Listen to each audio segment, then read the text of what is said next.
Yeah. Cool. What's going on, everybody? How's everybody doing tonight? Stokes, can you give us a different view so that we can thank you? Hey. Yeah, blues metal. You got it.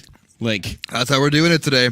Yes. I was like, what do you want to do? Blues in the E or blues in A? It doesn't matter what we're doing. Everything's got a hint of metal to it today. Yeah, I think. exactly. Yeah. It's G3 Day is what I have been so politely told by Sam and Kyle. We've been told it's G3 Day. It is G3 Day, and we're reminiscing about things of the past, like the development of the G3 pedal. And man, I gotta say, like, since the Mark III 120s came out, like, I have rarely used a G3 pedal, and I use my D20 at church, but most of the time, honestly, it's, you know, I'm living somewhere in that range, right? And that's actually even too much gain, or I'm using this daily driver thing. Yeah, you've been loving that lately. That's a great pedal. Yeah, it's killer. So I haven't done a ton with the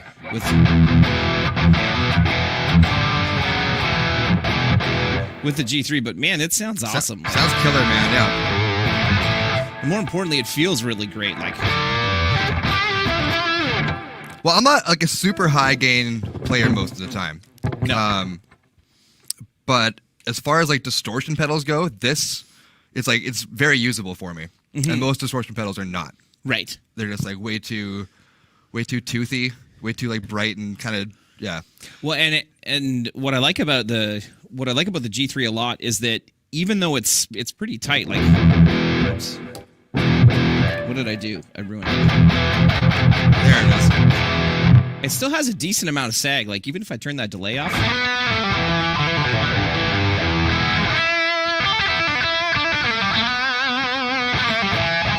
Yeah, it's killer, man. It still has a nice amount of just a nice amount of kind of bloom and sag to it that I could actually find it useful, like, rather than it just being like super tight and kind of sterile feeling.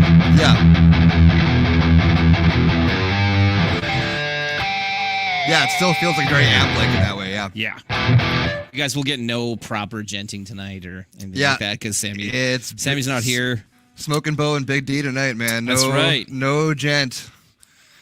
Yeah, only because I can't. Bo might be able to, and he just doesn't want to embarrass me, but I absolutely cannot. I have no problem embarrassing you. That's not going to be how I do it today, though.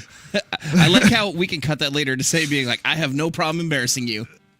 There we go. The boys are off to a start. Hey, Mr. Tubbs, Happy New Year. Sean, how's it going, man? Happy New Year. I have, I'm using Sean's former DGT or maybe. I noticed. That is just, the best the most PRS killer I guitar have in the ever world, played. Yeah, it's so nice. I like it. We all took some turns on that the other week, and I was super impressed.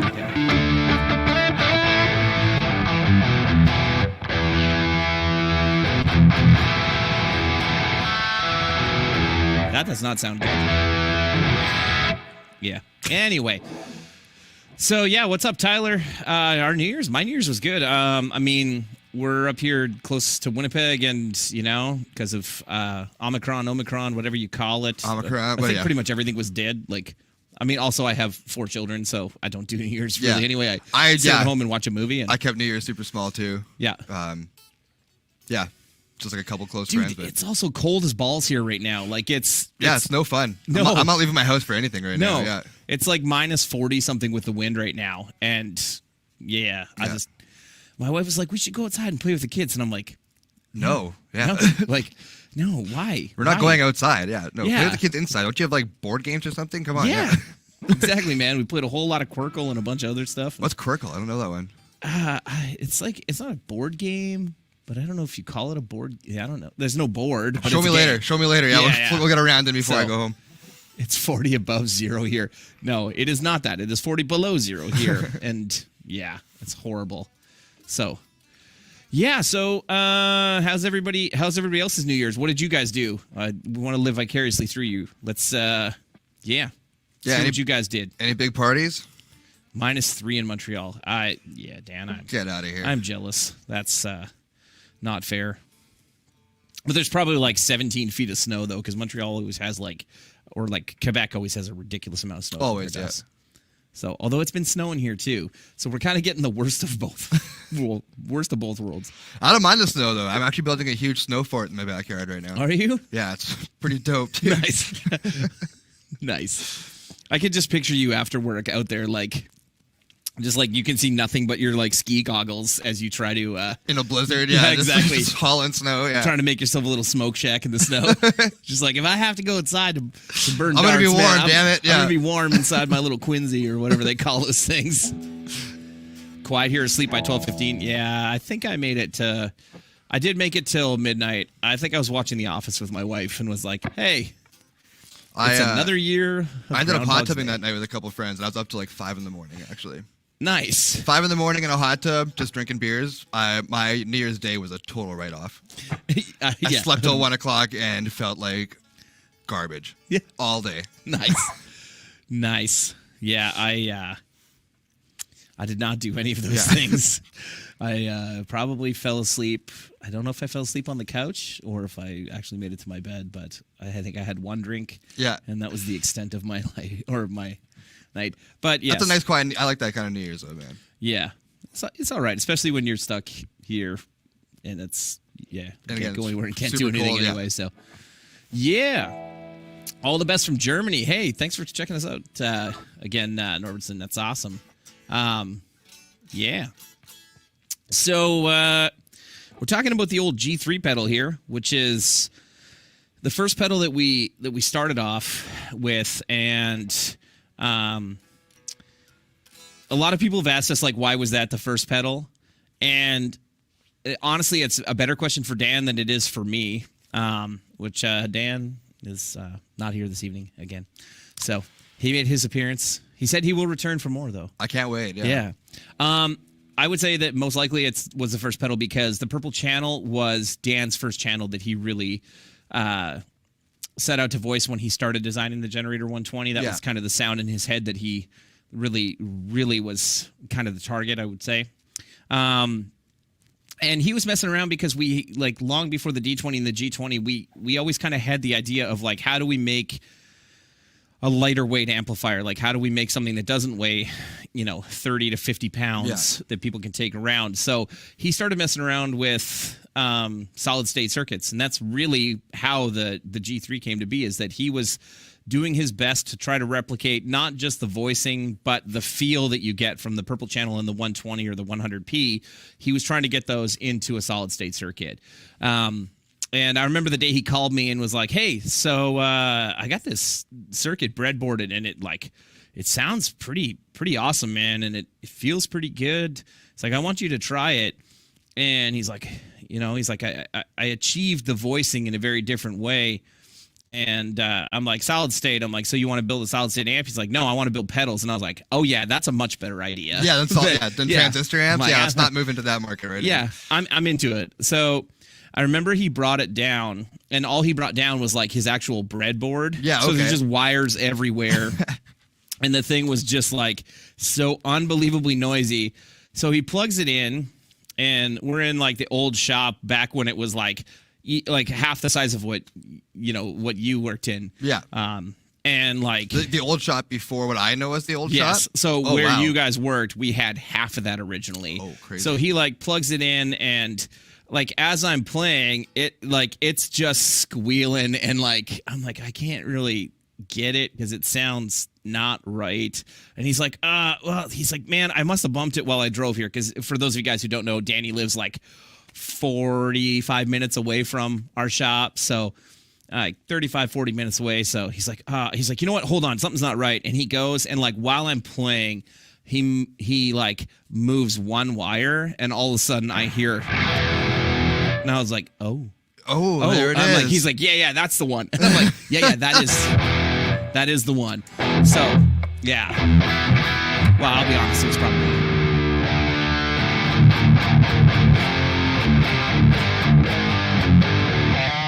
because I used to only play things in drop D. Because it's the best. Yeah, mainly because I loved Creed and Alter Bridge.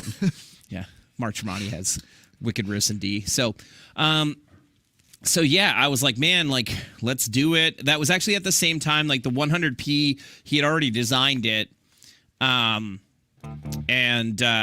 we were already playing with it, and we had planned to release it at NAMM. Like the 100p was going to get launched at NAMM, and I was like, man, I'm like, why don't we build a couple of those pedals and just bring them to NAMM, and like we'll just get some opinions. Like we won't actually show it off, but like Keith Marrow and a couple other artists that we worked with were going to be there, and we're like, let's get like Keith and Jeff's opinion on this and see what they think. And man, Dan like is the eternal tinkerer when it comes to circuits too. So I remember like I was literally going out for lunch and I was leaving. I think I told this story about the D20 because the same thing has happened for the D20, the G20. Because not that you guys really care that much, but every time I've gone to NAMM for the last, oh man, like every year except for one since we started going, I drive to NAMM. I've only been able to fly once. Every other time, I've always been one of the guys that drives down. And I was getting ready to leave, and like I have the same kind of ritual before I go, which is I take my family for lunch and then I leave sometime after lunch when they go, for nap time. And I start my stupidly long drive. Right. So Dan actually met me where I was having lunch, and he's like, hey, take this pedal instead.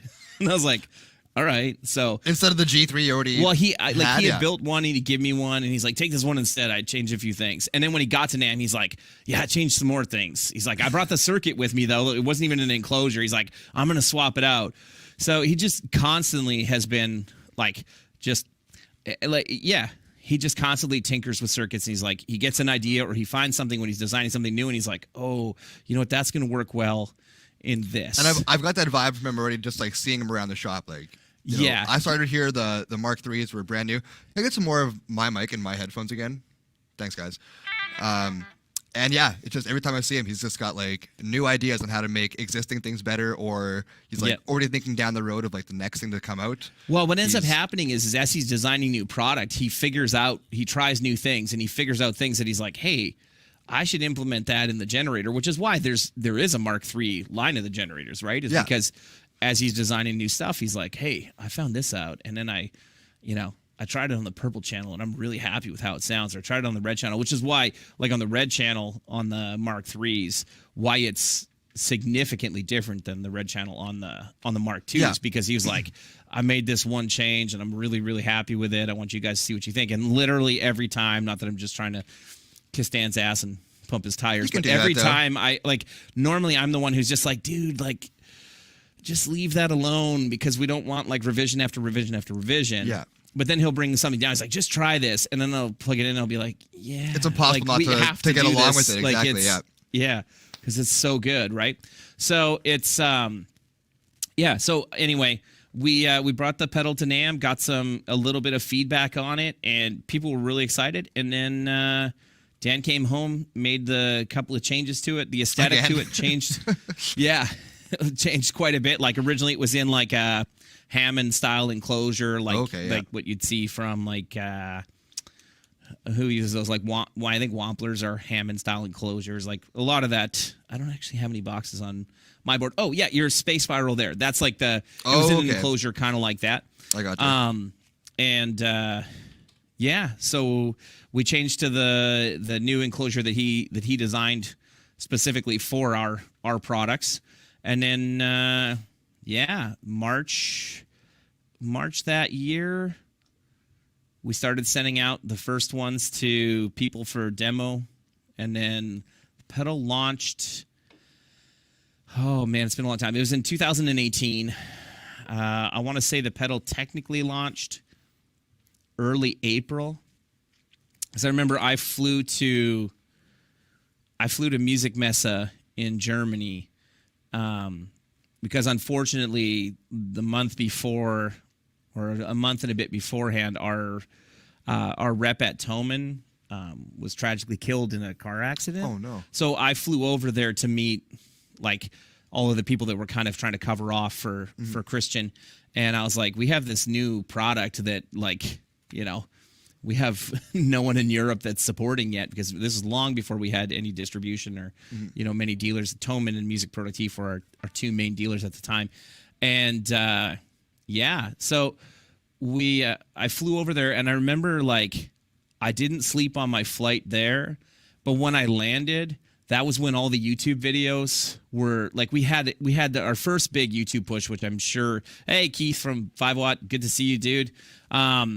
That's when, back then, we used to, like we decided, okay, we're going to do, like, a huge push. We're going to get, like, 20 YouTubers together. We're going to get them all pedals. We're going to get them to release, a bunch of them to release their videos on day 1, and then like, some more on, like, day 5. And then at day 14, there will be another kind of wave. And we planned this whole thing out. And I remember, like, I landed, and I was sitting in the airport in Frankfurt waiting for, I think Glenn Fricker was also flying over there, and I was waiting to meet up with him to go to the hotel. And all of a sudden, my phone just starts blowing up. Ola Englund drops his video, and I just see, because mainly all of our stuff back then, like we weren't in Sweetwater, we weren't in Long and McQuaid, like nothing. Like it was Toman, Music Productif, Stan Guitars, man. Like, there was just a handful of dealers, and all of a sudden it was just a flood of email orders as soon as Ola's video dropped, and I was like, holy crap. Like, I have never seen anything like this. That's wild, man. And That's I remember awesome. calling Dan. It was like early morning there, so it was late at night, and I called him, and I was like, I know it's like midnight. I'm like, but dude, you have got to go check our order email. It is ridiculous. And from then on, I mean, we went from a company of, there would have been 4 of us at the max, to within 6 months, I'm sure we were at like 8 or 10 people. Yeah. And then, and now there's 30 some of us, and it's ridiculous. But yeah, it's definitely been a crazy ride, and the amount of kind of doors that the G3 opened for us is it's insane. Yeah. So it really just blew the doors open for like everything. Well, what it did, and this is what it's funny, because I had a lot of people, like kind of industry people, more so musicians, being like, well, man, aren't you worried that like if you release, the Revv sound in a pedal, that's going to like cannibalize amp sales? And I was like, I'm like, we don't sell, like, it's not like back then we were selling, even 20 amps a month. Yeah. Right. So I was like, I really don't think that somebody's going to choose to buy a $230 pedal and then not buy, that they're going to be like, yeah, I got this $230 pedal. I don't need a $700 amp or whatever the 120 was around that at the time. And I'm like, if anything, I think it's just going to get people to honestly just hear our voice. Yeah. And see, start looking at the company. Yeah, exactly. Exactly. Yeah. And give us some brand recognition. And luckily that was true. I mean, we've been really fortunate. Like the G3 today still sells for us at the same velocity or higher year over year as it did in the first 1 to 2 years. And yeah, and thank everybody here that's watching that has a G3. Oh, Cody, that sucks that your G3 was stolen, dude. Just stolen? Yeah, thieves are bullshit, man. Not into that at all. Yeah. So it's been kind of a wild ride. Yeah, man. And so your first experience with the G3, was it after you started here? Yeah. Yeah? Yeah, I'm not going to lie. I was pretty unfamiliar with most of the Revv stuff before I started here. Yeah. Yeah. I became a fan very quick, but I had seen a couple guys playing 740s and stuff. That was pretty much my only experience. Yeah, like hanging out with Ronnie and stuff. Yeah, yeah. Seeing that amp. So I knew what you guys could do. Well, it didn't really the G3 also didn't really take off in Winnipeg at all. That's interesting, yeah. Yeah, well, we had kind of had I guess you could say a bit of a falling out with the main dealer that we were dealing with at the time in Winnipeg prior to the G3's release. Unfortunately, it just didn't work out with us and Quest Music. We're still huge fans of Quest. They did the setups on all of our guitars. both that one and this one before Sean and Travis came up here.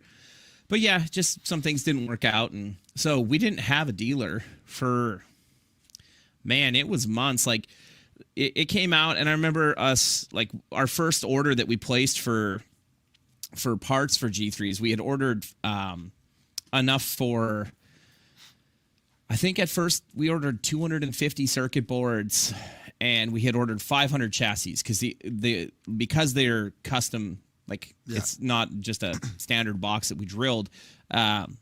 We had a minimum order quantity of 500. It was either 500 or maybe we bought 1,000 chassis. Yeah, we bought 1,000 chassis and 500 boards. Okay. And I was like, if we sell 500 pedals this year, like this is going to be amazing, incredible. Yeah. Right? And dude, it was I'm pretty sure it was first week of April when I went to Europe. By second week of April, all 500 were gone. And like we hadn't even built them. Like we had built some, and I was like, Dan, I'm like, we need people. Yeah. Like there's no way we need workers. Yeah. Yeah. And like that's when we met Scott Craker. Like for those of you guys who have seen Scott on the live stream, and I have no idea if Scott's watching tonight because he often he often comments, but Scott had already bought a 740 from us. It was like, man, his main gig was doing graphic design and photography, and he's like, I would love to learn how to build amps or pedals and come on board with you guys. And like that was the catalyst for us to be like, yep. And then like Betty, who's my neighbor, was like, it's like, if you've got any extra work at Revv, like I'd love to. You're like, oh boy, do we have extra work right now? I was like, well, I'm like, how are your soldering skills? And she's like, what's that? And I'm like, we'll teach you. Really? Yeah, she does soldering. She does phenomenal work. Yep. Yeah, most of the people who work for us haven't had, like, with the extent. I didn't. Yeah, like you didn't have experience. I'm trying to think who would have. Will, definitely. Because Will's an actual engineer. Any of these guys? Manny. Everyone raised their hands. I thought so, except for Luke, who's definitely lying all the time. Luke definitely did not have any experience. His experience was when Ish taught him how to build his own amp. Because I just heard about that. You guys can't see Luke because he's off camera, but we'll get him up here one day. Luke is one of our workers and is also my nephew. So he's royalty. Yeah, exactly. That's why he's allowed to be. He's also like my best friend at work. He's so funny. My brother was like, please do anything to get him a job away from Tim Hortons. I'm just kidding. Not at all. No, Luke does great work. You're mainly doing pedal builds, right? Yep. You do a bit of soldering, like you do whatever soldering Medi doesn't do for us, right? Yeah, I just build circuits in-house. Yeah. So, yeah. Also does a lot of clowning around. Yeah. Get back to work. Get back to work. Around. I saw up there, Stobes, if you can scroll up, because I'm not getting to enough comments, and I should. Okay, stop there. John Evans. I'll bet Phil McKnight on Know Your Gear would do a great review of the G20. I bet he would. It's funny that you mentioned Phil, because back when our video launched, I mean, I had met Phil at GitCon the previous September in Germany, and had hung out with him a bit, but he had never done any of our stuff. And I talked to him about doing a review on the G3. It was interesting, and I've talked to Phil about this just so everybody knows, but right when all of our videos came out, like those first few days, Phil posts a video within the first few days that says, like, I can't remember if it said, like, don't believe the hype, or, like, do you believe the hype, or something like that. And he was doing, like, he didn't have the product, right? I had said, like, hey, if you want to check it out, I'll send you one, and you can, like, we'll put you in the second wave of reviews so that it's not, like, everybody all at once. But back then what happened was as soon as we launched the first videos, all of the gear demo guys just decided, like, okay, you know what? I saw that Ola dropped his, so I'm dropping mine. So guys that were going to drop them on like day 3, day 5, because we wanted to space them out. They all just went like, okay, it's out. We're telling everybody. So there was like, it wasn't a ton of videos. It was like 6, maybe 7 that came out in the first like 24 to 48 hours. Phil did his own video, essentially not critiquing our launch, Like but essentially questioning said, like, what do you guys think when companies do marketing plans like this? And, how do you feel? Because it blew us away that the response that we got was like there was a lot of people that would do like clickbait titles like best distortion pedal ever ? Like it was all unbelievably positive. And for the record, for anybody that asks, we have never paid for a positive review. Once we send a product to a YouTube demo person, who it is, number one, I will fully admit a lot of these guys are friends of mine that their channels are really small, like Glenn Fricker, Trey Xavier, Rob Baker, Fluff. A lot of these guys were starting, or not starting, but like they had relatively small channels compared to what they are now, right? Like I think when we met Fluff, he had 40,000. Fricker had under 20,000. Baker had under 25,000. I think I've told the story. I met Rob Baker because he reached out to me asking to borrow a 740 and a 1x12 at SummerNAM one year to do a demo with. And I remember telling our guys, like, I had to go to we were shooting video at a studio, and I was like, man, I got to go to this thing, but some guy named Rob Baker is going to come by and ask to borrow an amp. And I said, it's cool, so just give him this 740 with this cabinet. And I didn't meet Rob until the end of the show when he came back to return it. He's like, man, I loved it, and I'd love to talk to you about it. And that's when him and I started talking. So a lot of these guys, we developed relationships when, number one, other gear companies weren't sending them anything. And we had figured out that, like, hey, the only way that we can get word out about our product, we couldn't afford, $2,000 ads in Premier Guitar. Yeah. That honestly no one would pay attention to from us in the beginning anyway, because no one knew anything about our brand, was to work with guys like Fluff, right? Like Fluff and Glenn would email me and be like, like they'd come to the NAMM booth, check stuff out, and then they'd be like, oh, I'd love to try an amp. Like, and Fluff demoed his first Generator 100, like the Generator 100R, and bought it from me. And it was actually the amp that we took to NAMM that year, that we shipped it from the NAMM show directly to his house. And it actually caused a bunch of problems in the beginning because I sent it. We have a couple of like old school like road cases that we had built for those amps. Okay. So I sent it to Fluff's in the road case. So when he does like the unboxing type video for the demo, it's in this case. So then everyone who messaged us to buy one is like, does it come with a road case? And we're like, no, sorry, man. So it, anyway, so this all opened like a kind of a ton of doors for us. Back to the whole thing about Phil. So Phil did this video, and at first I was so like devastated. I was sitting in Europe and I was like, man, this is the first time that we hit on something. Like it looks like things are coming up aces. And it just kind of felt like this cloud came over our whole launch. And I was like, and then I saw all the orders coming in and I was like, well, it's not hindering anything, but is it? And, the more I looked at it and the more like I watched it, and I did talk to Phil and I was just like, man, I would have really loved to have talked to you before you put out a video like that just to see if there was an issue. But I started to realize it was probably the best thing that could have happened to us. Because what ended up happening was, like he said outright in his video, he's like, I've never played the pedal. I've played other stuff from Revv. I liked it.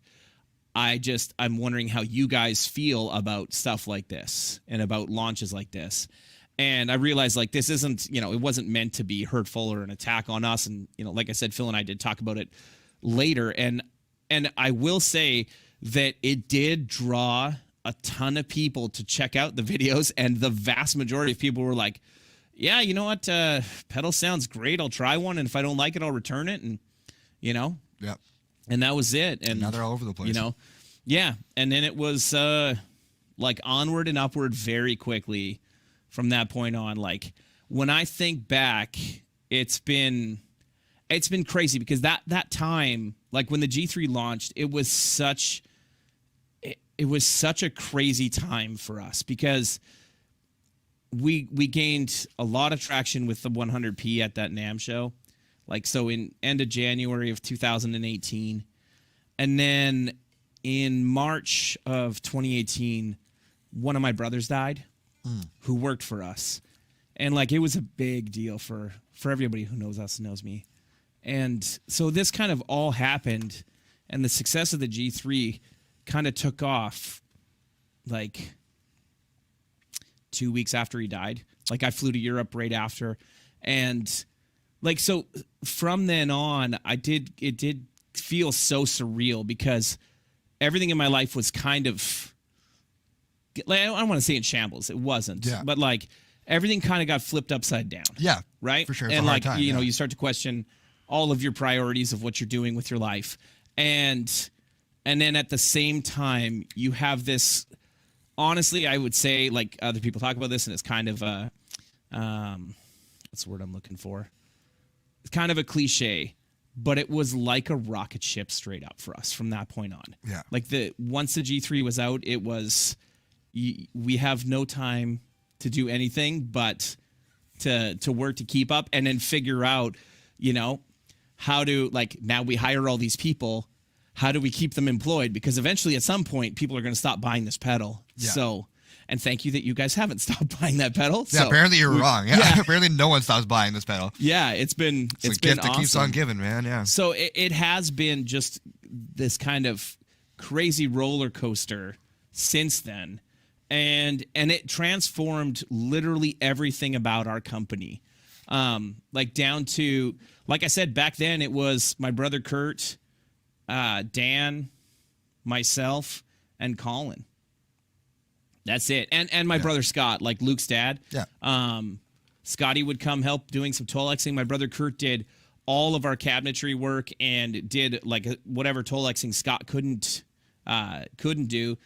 Dan did circuits, and like back then I play tested every amp that we had, did all of our sales and our marketing.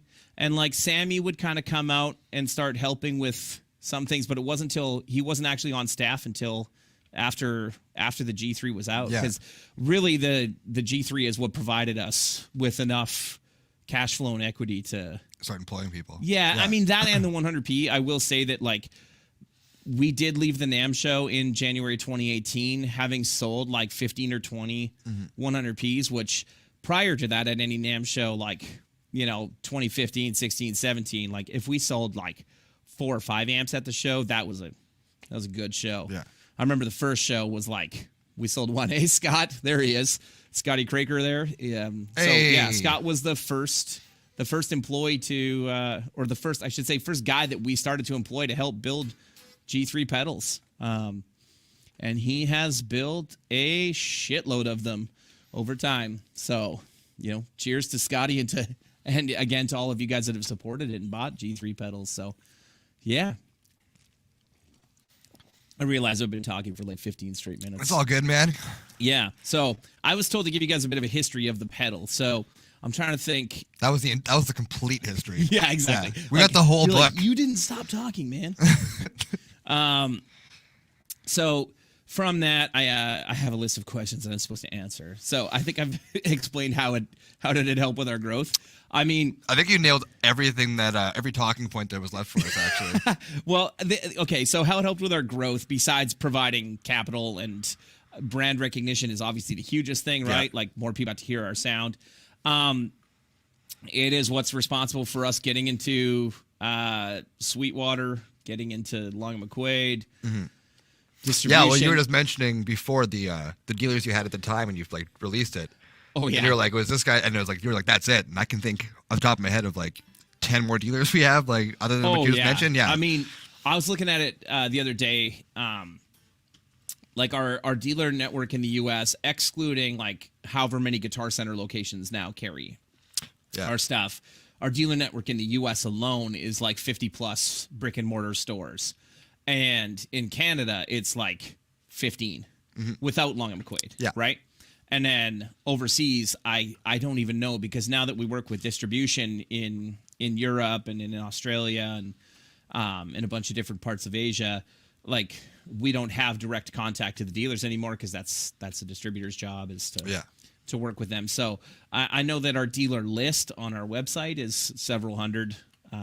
Now, I mean, all of those doors opened purely off the back of the G3. The G3, that's crazy. Yeah. Yeah. And like it, I remember like I was working for Two Notes at the time, and I mean, I was dealing with Sweetwater and other major dealers, and I made a point when I was with Two Notes that like I wouldn't mow their lawn for Revv. Like, I wouldn't go to Sweetwater and pitch the idea of like, hey, do you want to pick us up? But I remember one of the buyers from Sweetwater coming to the NAMM booth, and Sweetwater or Revv and Two Notes have had our NAMM booths combined for several years because I worked for Two Notes. And I remember like, talking to one of the buyers at the show, and they're like, well, what's Revv? So I gave them like the elevator pitch, and they're like, yeah, we're not interested.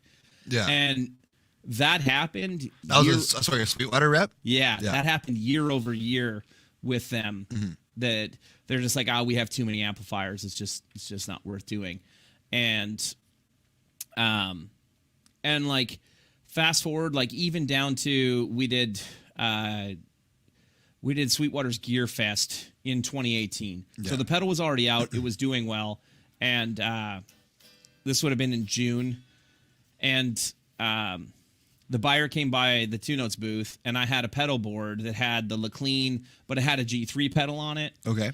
And we were using a 740 with like either a reload or, I can't remember if Torpedo Live or reload that we were showing. We had a 740 as the amp, and we were going from Gear Fest the next weekend after Gear Fest was Summer NAMM. So like Guillaume had flown in from France, and we were doing Gear Fest, and then driving down to Nashville to do Summer NAMM. And I remember at Summer NAMM, Guillaume had actually told one of the buyers, like, hey, you should check out this pedal. And they're like, no, we're not interested. And the next weekend at Summer NAMM, I wasn't expecting the guys from Sweetwater to be there because we had just seen them the weekend before. And I had one of our guys that was working at the booth was like, hey, so-and-so from Sweetwater was here looking for you. And I was like, what? I'm like, he's not supposed to be here. And he's like, he's going to come back in a little bit. So sure enough, our rep comes walking up. And he's like, he points at the pedal. He's like, our website is getting flooded with requests for this. He's really? Like, and I know I said we don't need that. He's like, but we need to talk about this. And we would, Yeah. He's like, I'm not promising anything. We don't want the amps. Just big amps don't move for us. Mm-hmm. And they move quite a few now. Yeah. Well, I mean, that's the thing. I have theories about that I'll probably say for not on the live stream. Hey, totally understandable, man. Yeah. I would just say this. I think that there's a lot of other amp companies that produce great stuff that have had the same 100-watt heads or 100 to 150-watt heads on the market for the last 20 years. And they've made slight improvements to them all the way along, but I don't know if it's enough to, like, what would spark you to buy, not that I'm trying to pick on Marshall because I have several Marshalls. Yeah. What would spark you to buy a new JCM 800 as opposed to if you could find an 82 JCM 800 for the same price, right? Like that's, I think that's part of it, right? Obviously, hey, thanks, Relantor, I don't know. Rollinator? How do I say this? I have had half a drink and I can't figure that out. Rollinator? I think it's an A. It's hard for me to read. Anyway, it's not ironic at all. Sweetwater is honestly one of our biggest supporters. I feel like I make 100 amps for Sweetwater a day. That's a lie. I can't make that many a day. They do unbelievably well. Obviously, the 120 Mark III is like, there isn't anything else currently on the market that's like it because of the torpedo embedded load box in it, right? Yeah. So like even that alone is enough that it sets it apart from it. I'm not saying that makes it better, just to be clear. I mean, soon enough, we're going to hopefully get a bunch of my amps back here and you guys are going to see, and some of you have watched live stream before have seen a bunch of the stuff that I own. Derek's definitely not biased to playing only Revv stuff. Man, I have Marshalls and Mesas and Friedmans and all Fenders sorts of cool things. All sorts of stuff, and I love all sorts of stuff, right? Like, somebody was asking me my opinion the other day on the PRS MT15, and I'm like, dude, you cannot beat that amp for like $650 or whatever it costs. I'm like, you cannot beat that for just like I haven't played one chugga like high gain thing. Yeah, it's killer. So anyway, the Sweetwater, like that's what kind of started the whole relationship with them, and man, like the power of dealers like that is just unreal. The amount of product they move is crazy. Their sales staff are unbelievably well trained. Like getting to go to Gear Fest and then also getting to go do like they do like sales presentations and going to do like They call it office hours training. Okay. Guys like them or GC and MFI, like working with their sales staff doing like their sales training type stuff. There are really great people in those organizations that know equipment well and know how to move stuff. And it's evident that they don't just call customers and be like, hey, this is the hot new this week. Making go cold get calls, it, right? yeah. It's like, hey, you know what I think Bo's into? Bo's into weird, like, warbly effects. And you know what? This new thing from Earthquaker, this is what Bo likes. I'm going to email Bo and be like, did you check this out yet? Like, I think this is your thing. So, it's killer. I don't know how much crap I bought because of... Well, I bought the 5150 Iconic because my rep Nobody was like... contacts me and offers me cool stuff like that, though. You know what, man? We don't have Sweetwater in Canada. Like, we don't have... Like, I know they ship here, but, like, we don't have that here. And the only reason I have that is because Josie from Sweetwater, if you don't have a Sweetwater rep, go get Josie Franco to deal with you because he will hit you up and send you... Yeah. Josie Franco. Yeah, Josie's the man. That's Kyle's buddy and Kyle's rep that I got connected with the first time I was at Sweetwater, and yeah, he's awesome. Hook me up, dude. Yeah, absolutely. Hey, Bo, did you build mine yet? Andy's wondering about his amp. Andy. Oh, you wouldn't know. Andy, is it a Sweetwater right? thing? Then I wouldn't know. I don't have a name attached to it. Yeah. I can tell you this, Andy. I just got a new Sweetwater order recently, and I'm almost through all of that one. So if I haven't built it, I am building it very soon. Andy's came in. I saw yours. Not the actual amp. I saw the PO for it. So Andy's came in as a one-off. So it'll be the only one attached to a PO. So yeah, gotcha. See, like Ed knows what I'm talking about. Josie is the man. So any of you guys who don't have a G3 that want one, just hit up Josie. I'm just a number. Oh, you're not just no, Andy. Andy, you're the man. No. I can't speak to, the problem here with our system, just so you guys know, like, we can't, if you place an order through a dealer, we can't, there's no good way for us to attach your name to it because there's one spot to put a customer name.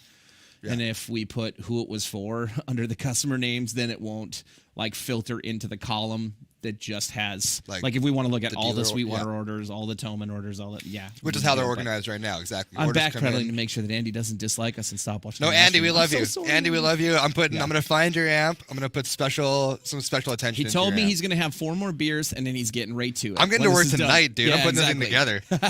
So, yeah. Oh, yeah. Pewter Trout. Andy, a man after my own heart.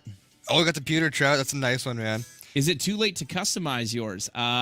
David, did you order it direct? I'm sorry, I don't actually see all of the orders anymore. That's Travis and Janelle. Yeah, Hogan? I can't read that from here. Yeah, let us know if you ordered it direct. If you did, depending on what the customization is, if it's Tolex, it's not too late. What's going on, Jose? Jose's a great guitar player from Mexico, man. You should check him out. Yeah? Yeah. So you guys want to hear this pedal some more now that I've just talked about it nonstop? I still have a few more talking points I'm supposed to say, but We'll get to them in a minute, yeah. Oh, sorry, David. Yeah, I'm an idiot. Sorry that I didn't realize that. No, you absolutely can customize yours. Send me an email, please, David. So, yeah. Andy, as long as everyone signs the back panel. Yeah, Andy, I'll definitely sign your amp.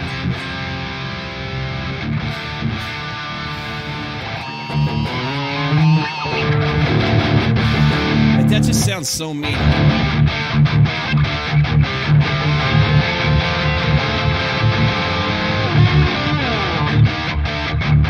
I lost it. Had the riff and it was gone. Sorry, dude. Yeah. Did I ruin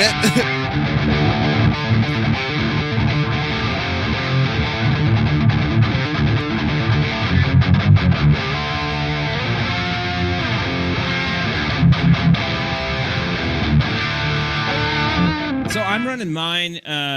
I like the blue mode on all of our pedals, to be honest. Like, if you look, I don't know if they're showing my board, but everything is toggles up, boys. Toggles up. I don't actually run the gain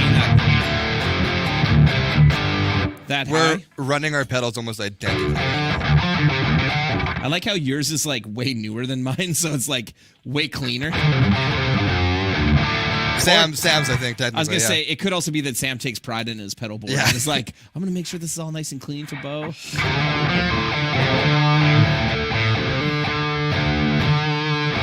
How does it sound? Lower gain? Killer. I used to use this as like kind of like a.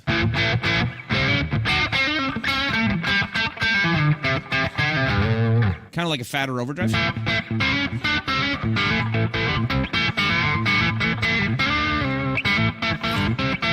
I hear that with the pedal off for a second?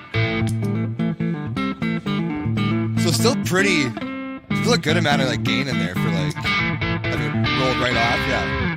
Yeah. Yeah, what do you guys think? Whoops. I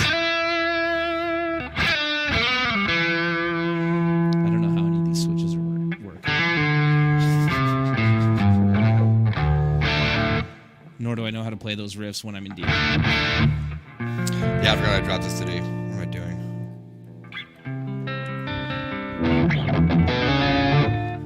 Like, it'll clean up.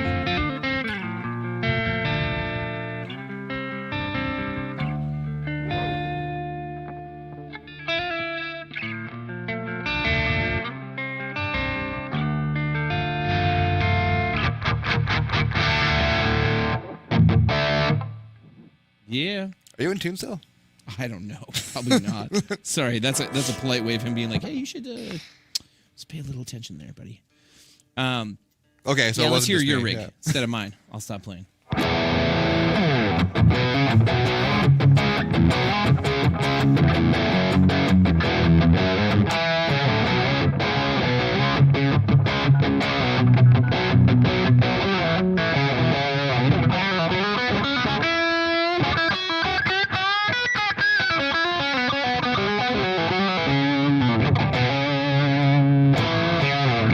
How do you have your D20 set? You got the gain pulled there? Gain pulled, but rolled down pretty good. Yep.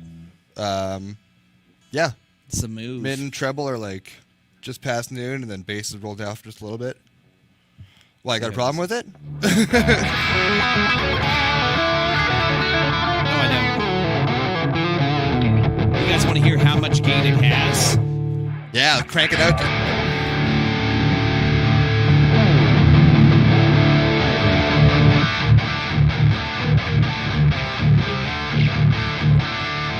The amp is pretty clean, not completely. I always play with like a slight amount of dirt.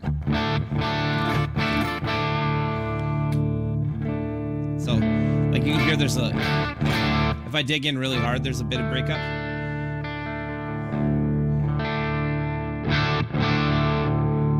If you want it completely clean, kind of hard to do with this guitar, but.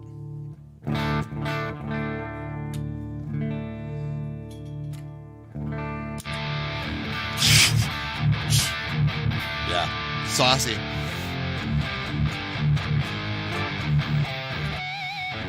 I mean, even for however that's set, like that's not a lot of noise considering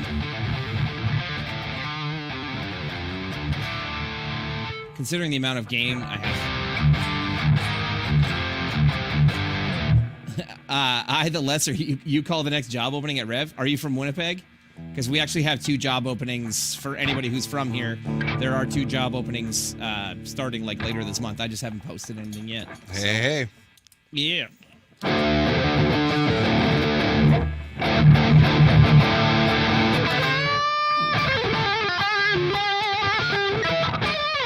What? That's one of the things that, like, when the G4 came out, like, so we did the pedals in kind of a weird order. So it was the G3 first, the next year, or I should say the next year, like, January NAMM. So, like, 9 months later, the G4 came out. And I actually preferred the G4. So, like, here's the G4.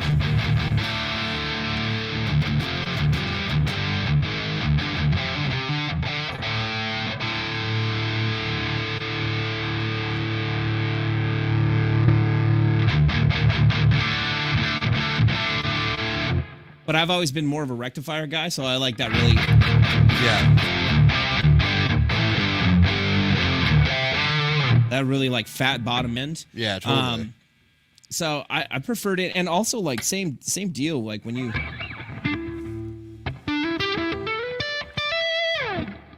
roll that gain back,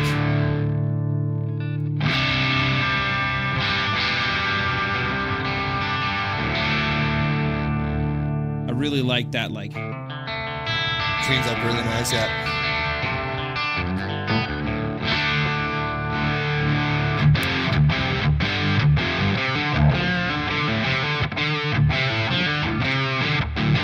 So, but I will say this: it was Sean that was like, no, man. He's like, you're just using the G3 wrong. He's like, you want to use your G3 for all your lead tones. And I was like, nah, I'm good, man. Yeah.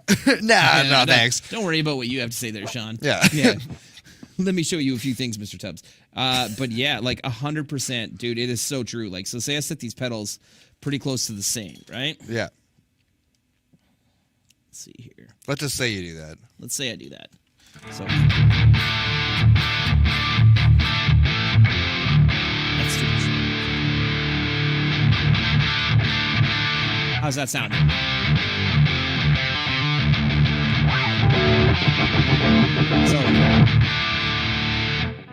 So it sounds nice and huge, right? Yeah. But like the difference between that and like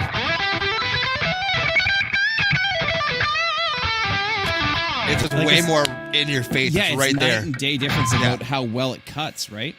So Sean was like, no, you just want to use the G3 more for leads because I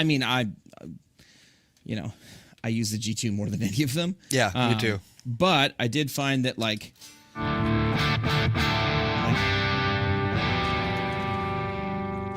every time I put this board in its case, because it's that like cloth bag. Yeah. Every setting gets changed.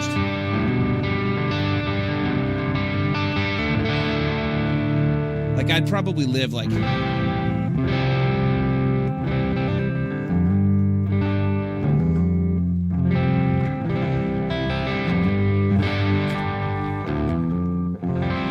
somewhere in that type of tone, right? Yeah. And like even when I was doing like little lead things, anywhere in that. I was just using the G2 the whole time, and like, dude, the difference.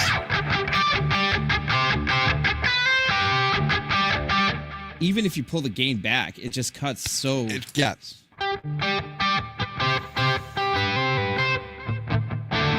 So yeah, it just got a really beautiful voicing to it. Is like what it is. It just cuts really well. It's so like present. It's just right there to hear. Yeah. So Sean was absolutely bang on correct about. But that, I mean, go figure. Sean knew what he was talking about, eh? Yeah, I also come from a weird place with pedals. Even though I have a lot of them.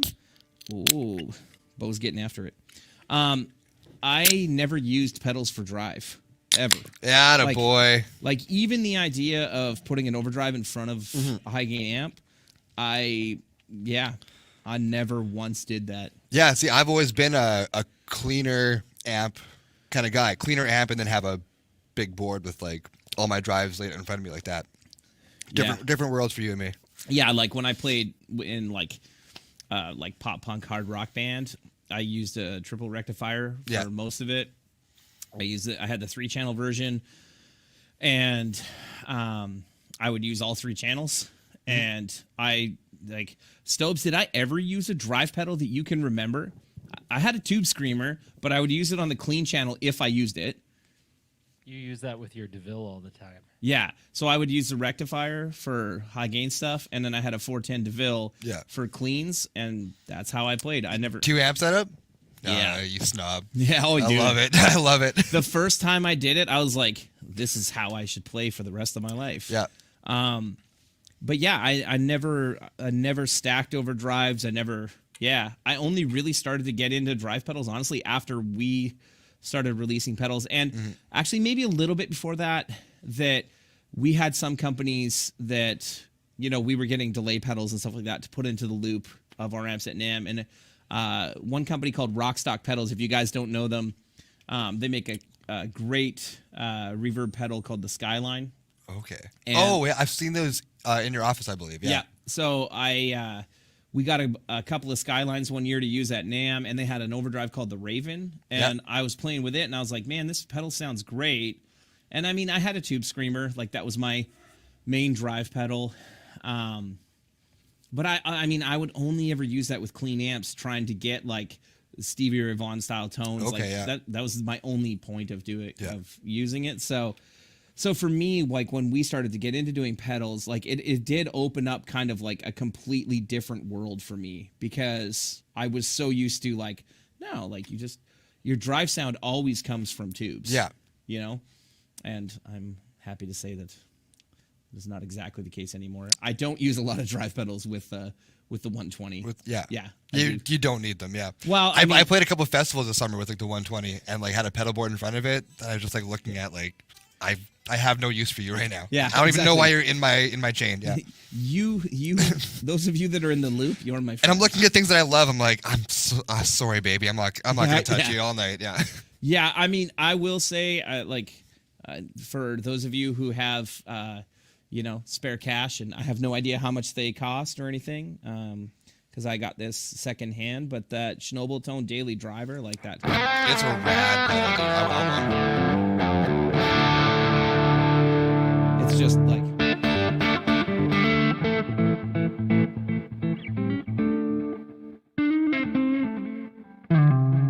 I love the enclosure too. Like, I love it's got a good look to it.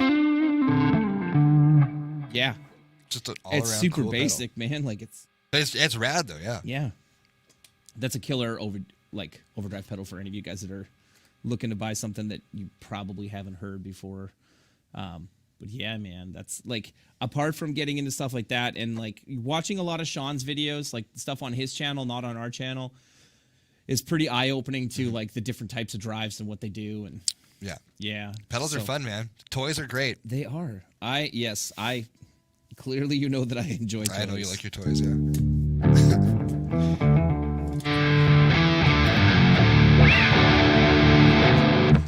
Yeah.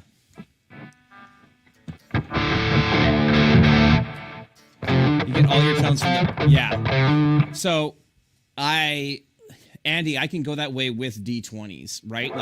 Like now, I mean, I would rarely play, like this thing can get, like... And, Manny, I'm sorry if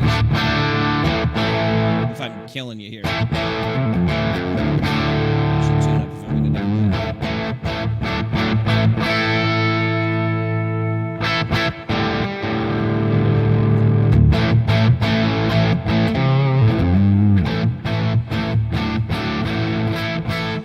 You can get a decent amount of drive out of it, but when you compare that to just leaving it here and like...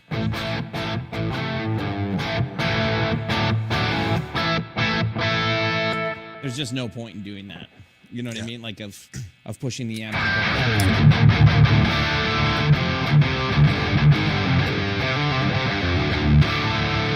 Yeah, no, I think when Sean was on, he was talking about how he runs his D20. It was kind of like the general consensus. We're all kind of doing the same thing, like pulling the gain knob. Yeah. Well, actually, mine's not pulled right now. I'm not sure. Oh, it is. Oh, it is. Yours is just like... It's just very shallow, yeah. Yeah. But pulled out and then just still rolled down.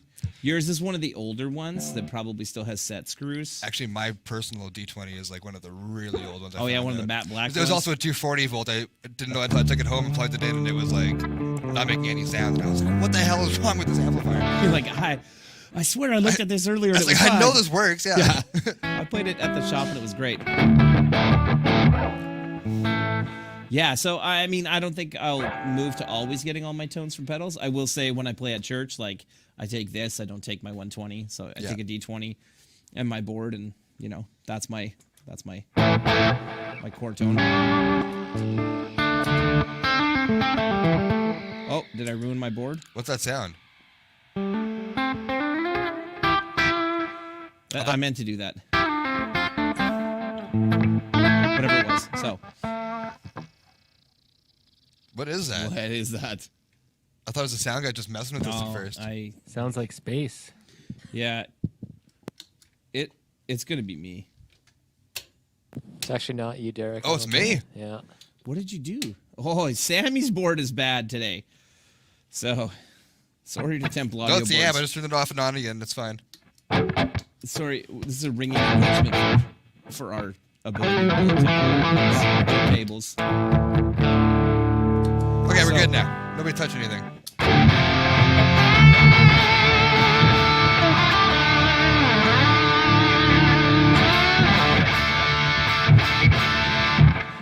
Jacob English, I want a D20 or a G20 with all the features they have now, but as a combo amp.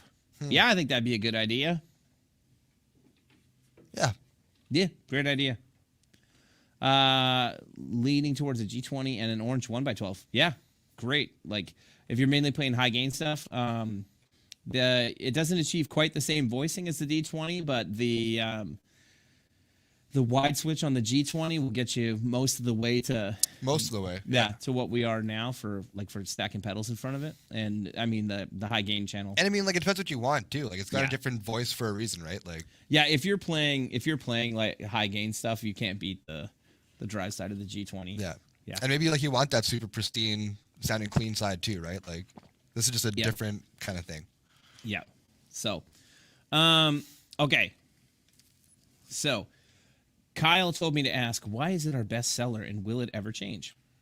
Well, I have no idea if it will ever change. It's hard to say. It depends what comes down the line, I guess. Yeah. Why is it our best seller? I would say that because that is the voice of Dan, right? Like,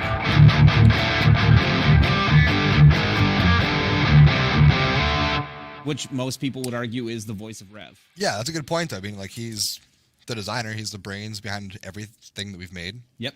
And this is like very much, like you said, like the purple channel was his sound that he had in his head that he wanted to see come to life. So like this is what Dan wants, is this pedal right here. And it is one of the, like, all of the G series pedals, which I know this sounds like I'm just trying to like shill our product, so don't hear me wrong. It's all right. It's our podcast. We're allowed. I know. So we're allowed to then. I would say that like they are the most amp-like feeling pedals that, like, for distortion pedals, they're the most like amp-like feeling high gain distortion pedals that I've played. There are a lot of other pedals that are on the market now since the G3 came out that I'm not saying are copying the G3 by any means, but that are also amazing like look and sound like from demos and that I've seen, that they're also like crazy amp in a box and amp-like pedals that I would love to try. I just haven't gotten around to buying lots of them. 100%, I hear that. But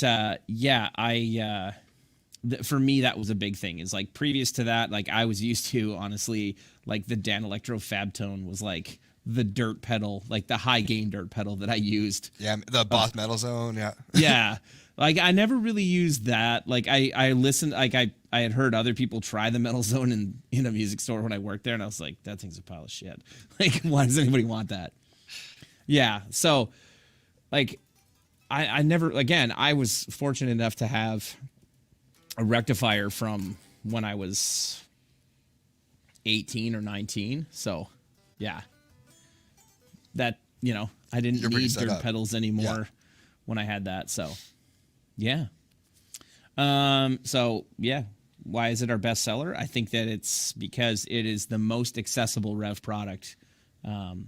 Like price point, I know our pedals aren't cheap. I'm not saying that they are, but in comparison to buying, a G20 generator 100p or 120, like it's as far relatively as getting the Revv sound inexpensive to to get into it.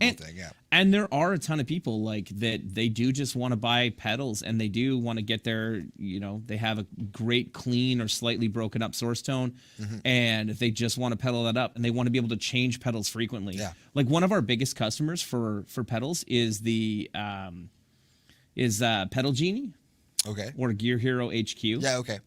So they actually run a subscription service that, like, for $20 a month, you become part of the subscription service, and you can just say like, hey, send me a G3, and they'll send it to you, and you essentially rent it. Yeah. But it's like Netflix for pedals. Yeah. Yeah, dude, when you're tired of it, you're just like, okay, I want to try that new KD or KHDK thing. You send it back, and they send you the KHDK thing. Okay. Or KDHK. KHDK. Oh, no, you lost me already. That's too many letters. Kirk Hammett. Oh, then Kirk Hammett. I don't know what the DK stands for. It's distortion. Ghoul Screamer. Kicker. Yeah. So it's so I think it's just kind of like the entry level, for us.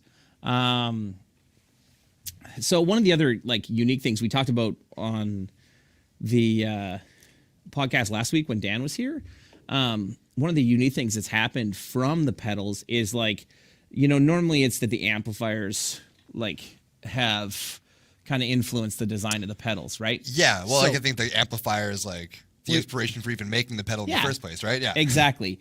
But in the case of the G2, that wasn't the case, and I did tell this story a little bit, last time around, that like we like to be efficient here and like try to keep our costs reasonable. I know our stuff is expensive, but we try to keep it reasonable. And when we were looking at the design for the G2, Dan and I were talking about it, and I was like, so like there is no like aggression switch or anything on the green channel on the Mark IIs. I'm like, do you think we could put like a bright toggle or like, or could we do some sort of like drive modes or something like that? Purely because we'd like to use the same enclosure and just paint it a different color and, be able to increase our volume that we buy enclosures on and hopefully try to keep our costs down and, also not have a bunch of different parts. So we're like, we got a whole bunch of G4 enclosures, but no G2s. Yeah. And Dan was like, you know what? Yeah, like I'm gonna try something. And he came back with the G2 as it is with the drive modes.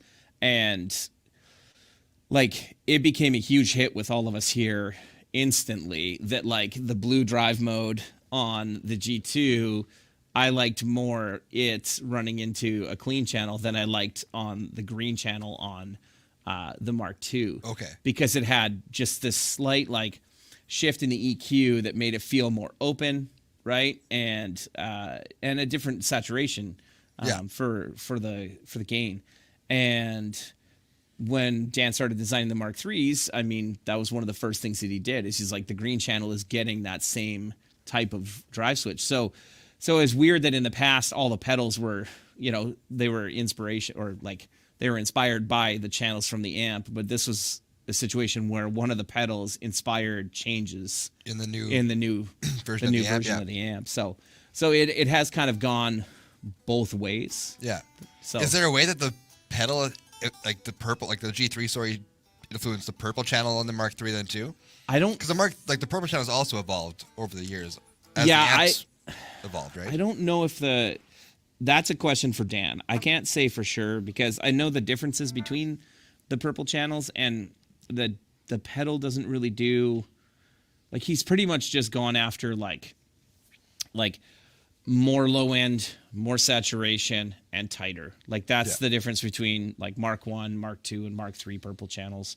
And any, revisions like the early Mark I's, there's revisions like A, B, C, D, right? I think we might have even gone to revision E, or that might have been on the Mark II's. I'm sorry, I don't remember that off the top of my head. But anyway, before my early time, on, so I can't say. Your serial number, if you look at it, it'll say if it's a revision A, B, C, or D, or E. I think that might have just been on the Mark I's before we changed to the Mark II's.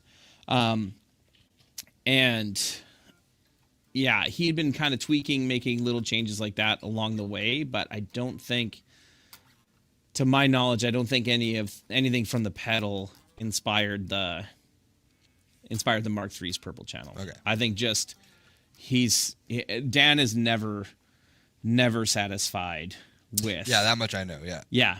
I shouldn't say that. Like, there's a time. It's kind of like he hits plateaus, right? Like, there will be a time where he's like, okay, I'm really happy with how, like, the Mark III is. Like, let's start producing it, right?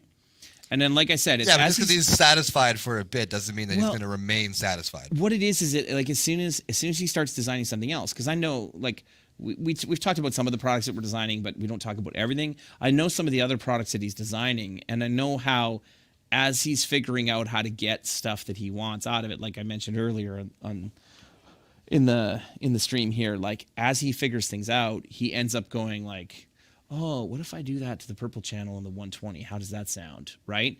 And he goes back and he almost always uses the 120 as his like baseline to test against, even if the voicings on whatever new he's doing is completely different. He'll still go back and be like, okay, this sounds really good over here. What happens if I implement the same idea here? Yeah. How does that sound?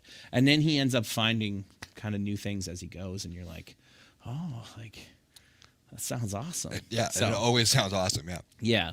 And then when there's enough of those things, then that's when we get new revisions, or like that's when like Mark III was born, stuff like that. So, yeah. yeah, I don't know what else. I don't know what there's to say. I've successfully rambled on about this. Yeah, you've really given people like the whole spiel on the G3. Exactly. So, do you guys have any other questions or anything you guys want to hear instead of me just talking? And you guys haven't. We've barely asked you guys what you guys are drinking. I was drinking the Works Caesar from Mott's Clamato here earlier, and I'm about to drink a Radler because I don't drink real beers. Oh, I've been drinking real beers. I know you do. I did a super hoppy IPA, and I'm on to New England IPA. You like IPAs, eh? I'm a big IPA guy. I just don't like things that are bitter, so I don't like things that are super hoppy. It's maybe an acquired taste. There's maybe a point where I didn't like them as much, but right. But if you choke enough of them down, if I'm drinking a beer, like I want to drink a beer, dude. Yeah, Let's drink a beer. I don't like. Let's make it worth my time. I have grapefruit juice mixed with beer. So, how high have the serial numbers gotten with the G3? That's a great question. That's a good question. I don't know. I don't build pedals. Sure. That's beneath me. Only Luke builds pedals. Around like 13 or 14,000, maybe nearing 15,000. I'm not sure. I'm pretty sure it's 13,000. Hey, look at you go. Yeah. So he's like possibly. Which, yeah, like I said, 4 years ago, or almost 4 years ago, when we were releasing it, we were hoping to do 500 in a year. Yeah, that's crazy. So, yeah. 13,000, eh? You're a busy guy. Yeah. So thank you guys for that. Your G2 number is 969. Awesome. Yeah. G2s are going to be like... I have a G3 with serial number 69 on it. Do you? Yeah. Not 69, though. Like, not the first one. 69, yeah. It was a misprint. Oh. Yeah. Okay. Nice. I think Scott Craker might actually own serial number 69 of the G3. I'm not sure. I have a good feeling about that. Yeah. I have serial number 1 of every one of everything. Yes. Yeah. Yes. That is always the deal, is like the first 5 of everything we build go to, there are several of us here that are like, yep. Yeah. I will buy one, or I'll not give me lie. I'll take 69, please. Yeah. But yeah, both. There's a big fight between I remember about the first 6 day, of you. the day I interviewed at Revv. It was my first day working. But Janelle, you guys were just coming out with like the jerseys or whatever. Oh yeah. And she asked me what my name was for like a last name. She's like, "Is there any number you want on the back of a jersey?" And first thing I asked was if 69 was already taken. Yeah. And it had been, I think, by more than one person already. Oh, dude, yeah. When we did the first run of the jerseys, there had to have been like 8 of them.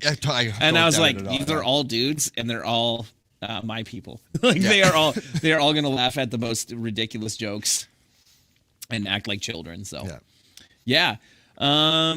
All right. Anything else you guys want to hear? Anything else you guys? Any questions? We're getting up there. Oh, I got a couple of IPA fans here in the group chat too. I like it.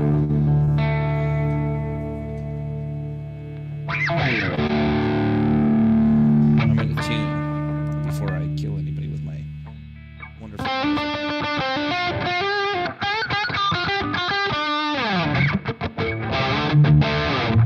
Ooh. It was in tune. Yeah, it was. And then it realized that it's winter in Manitoba and everything is dry and horrible. Everything is so hard right now, man. Times are tough.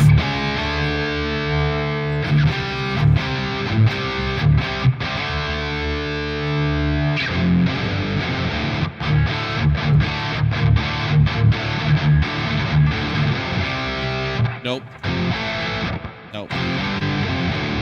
Maybe. Sorry. What is the current speakers that you guys are loading in 4x12s? 2 Celestion Vintage 30s and 2 G12 H75 Creambacks. Nice. Currently, we are loading none, as our speaker shipment, which was supposed to be here 2 weeks ago, is stuck on a loading dock about 5 hours away. And do you want me to go pick it up tomorrow before work? I'm not going to lie. On one of the calls that I had today, I was like, if it's not here Friday, I'm driving to Fridley, Minnesota to go get it. Because, yeah, it's ridiculous. It's driving me nuts.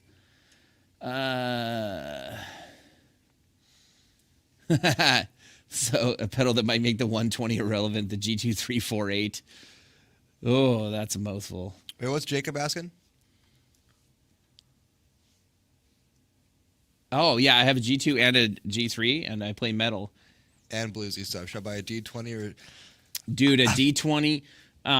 I would say like it's a better pedal platform in my opinion. Yeah, if you've got the G2 and the G3, Yeah, what's the you point already in have buying? them. Yeah, I mean, what's the point in buying the G20? It's still a great amp, Yeah. but like if you have a D20, it's the best platform. If you for already both those have sounds. a G3, I don't see the point of buying the G20 unless you really, really want the ability to toggle between channels rather than, and also being able to toggle your. Luke's just having a time over here, just laughing at me. Why? What's the deal? Actually, Luke could probably. Because Luke's help got a with this. G20 and a G3, and he loves that combination. Do you stack them? Yeah, I use it at church. Really? You stack the two? Like you used No, to? not together. Well, yeah. That's come on. So You're an animal, dude. Yeah. No. no. No, I'll have the gain all the way down on the G3 and use it as like a drive. Okay. Nice. Yeah. I won't use the purple. Do you have a G2? No, but I'd like one. That's why. You're head of pedal division. You can make yourself one. The head of the pedal division. Luke just got promoted by Bo on the live. Yeah, like Luke and I both play at the same church because his dad's a pastor, and we don't ever play together. He plays when I'm not playing, which is most of the time. But it's interesting because he has a G20, and that's what he uses, and I use two D20s. Yeah. Because I'm better. Yeah, because you're better. Because No. you're twice as good. You got two. Yeah. Twice as good. No, I I, have, need I have twice one as much. D20 and I want a second one, but then I also want to build myself. I'm at serial number 400 on the 120s right now. Yeah. But like a couple hundred P's and R's right now too. I built hundreds of these amps, except the one Except your that own? truly matters, which is mine. I built it in my head 100 times, but Nice. yeah, I gotta actually. I like how Stobes is saying that I'm compensating, and absolutely, you know what? I just use more and more gear, and that way I can hide any mistakes. When I don't rehearse, I can, or I don't learn songs properly, I can hide behind Just cover it a up wall in of, wall of noise. Yeah. That's Yeah. a trick, dude. That's a trick. Andy, dude, I would absolutely let you know if I ended up going down to Fridley to pick it up. I'm really hoping that there's no chance that I have to do that. So, but we'll see what happens. Okay. Any other questions? Because Tony, what's up, dude? yeah, Bo hasn't eaten yet, and I had 4 pizza pops for lunch. I'm fucking set right now, dude. 4? 4. Which ones? Pepperoni and bacon. I know you don't approve. I know. No, I know you don't approve, and I don't care. I'm gonna eat them again tomorrow, probably. So. I'd approve if you bought the deluxe ones, man. Just Deluxe is like 50 cents a box more. I'm not forking out the cash for deluxe. nice. So I could have a frozen mushroom in my pizza pop. No, You're thank like, you. do you know that that's the equivalent to the price of like half a dart? That's like half a dart, dude. Yeah. Yeah. That's how I know currency. It's just I just measure everything in darts. And now you'll pick them up and meet you there. Oh yeah, you want to drive 2 pallets or 3 pallets worth of speakers to the border for me? I hope you have a truck, like a good A truck. big one, yeah. Or a trailer.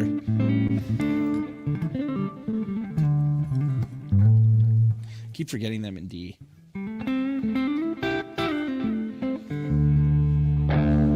Yeah, I don't know any like drop D licks anymore. I've played No, drop D I in don't forever. either. Like, yeah, I just exactly like just.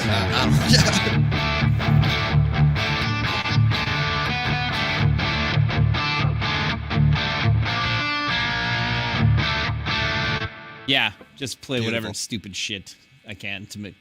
Yeah, I wish I remember. Like I used to. I used to play in drop D.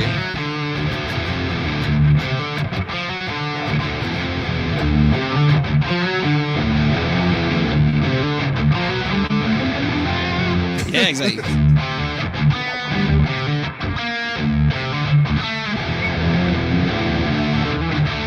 I remember that part. Yeah, but you remember the best part. What was the other?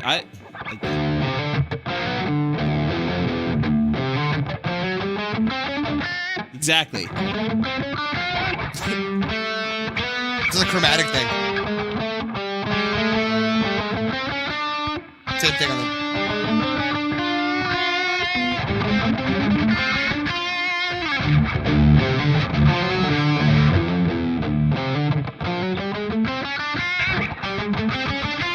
Hey, There we go. Yeah, I actually never expect a learned raise. that in the entire time that I learned how to play that.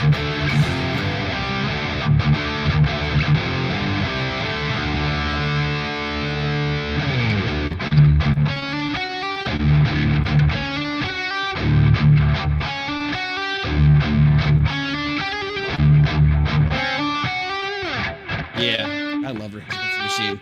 Yeah, I haven't played Rage Against the Machine in a long time. I still love that band. That's like my go-to, like.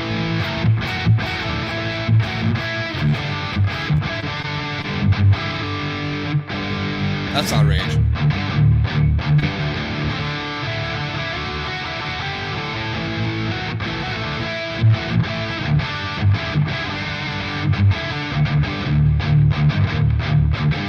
I don't know if that's actually right. What But- was that? Higher by Creed. Oh, okay. Yeah. I was gonna say Sorry, that's, I got not, nothing that's else. on my Rage Against the Machine. Oh yeah. no, dude. Yeah, most of the other Rage licks I know were all in standard tuning. So I probably just wrecked this guitar.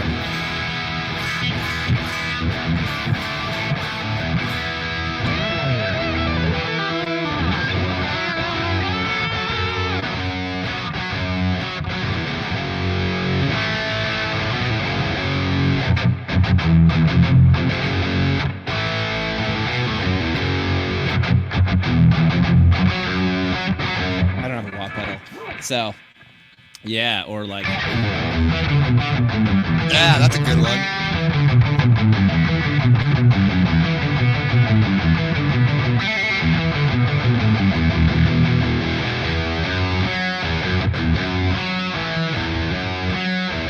Oh yeah!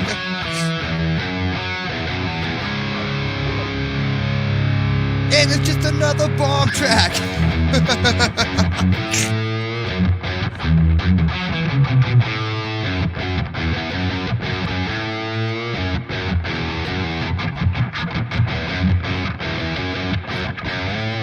The yeah. G3 is a good pedal for that kind of stuff too, man. Like, Yeah. it's super tight. Yeah, it does. It does all of that. Like, yeah. I can tell you exactly what I'm rocking on the way home. Yeah, oh, yeah, Rage Against the Machine. Rage Against the Machine for sure now. Yeah. I'm trying to remember, like,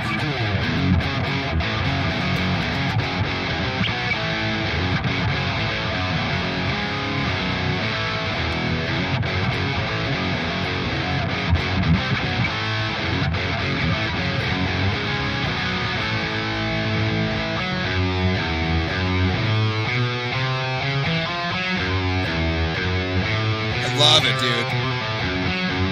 dude. yeah. Oh, Testify? Yeah. Is that like, no.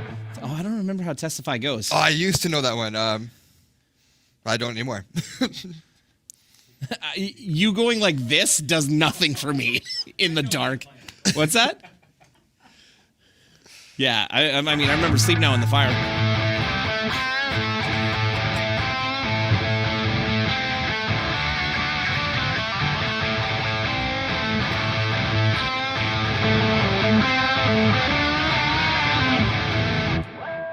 No, I can't do all the rest of the crazy sounds he does. Man, Sean's video, if you guys haven't seen his video on Killing in the Name, I'm embarrassed. I haven't watched it yet, but Really? I want to check it out. Yeah. he nails the solo using the whammy pedal on Killing in the Name like perfectly. Nice. It's sickening. Like just disgusting. I just want to see how he gets those tones. He's obviously using the 120 for that video, obviously, Yeah. right? Yeah.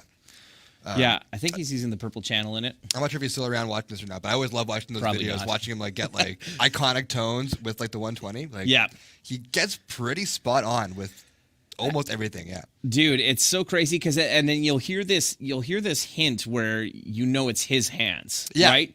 Like in everything. Like I remember like one of the new products that we have coming. He sent me a video of him testing it, and dude, he was playing Hot for Teacher like just perfectly, and I was like, "There's no way that product should be able to get like the Hot for Teacher sound." And then, like right towards the end of it, he hits like one series of notes that I was like, if I couldn't see, I could tell you as soon as I heard that was was Sean Sean, Tubbs. yeah. Like he's just got this, like his hands have this distinct sound. Yeah, and it's he like can the- emulate literally everything. And then there'll just be this one little nugget where you're like, that's Sean. That's Sean. Yeah. Yeah. and it's the best. Play some Audio Slave. Jacob, I don't know any Audio Slave. I've said that repeatedly. I'm so sorry. One day I will learn some. I was actually listening to Blink 182 before I got here, and I used to know a ton of Blink riffs. I don't really know any.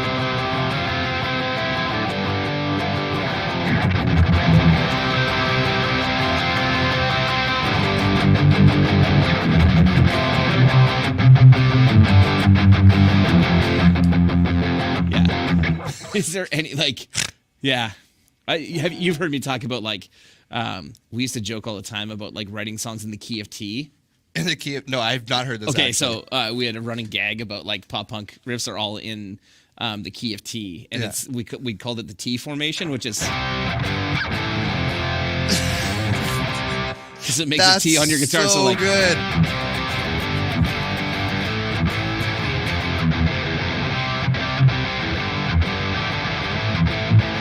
I've never heard that before, but that's cool.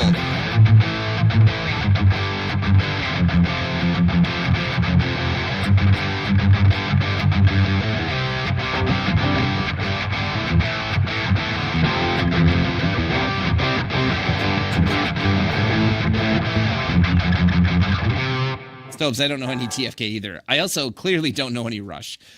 Why? POD, dude, I don't know any POD anymore. All these songs that back, I played in a Christian hard rock band, so I used to know a ton of these songs, right? And I don't remember any of them. Same with I was listening to the best of 1999 on Spotify today, right? Yeah.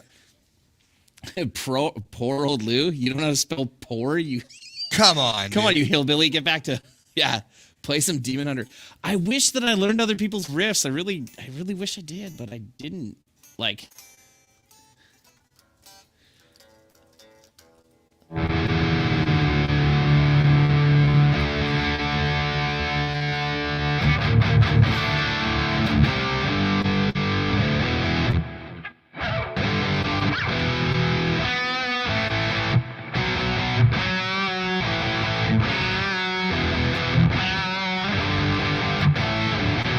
That's all I remember from Christian hard rock covers. Who was that? Do you remember the band Switchfoot? Yeah. Oh man, that's a name I haven't heard in a long time,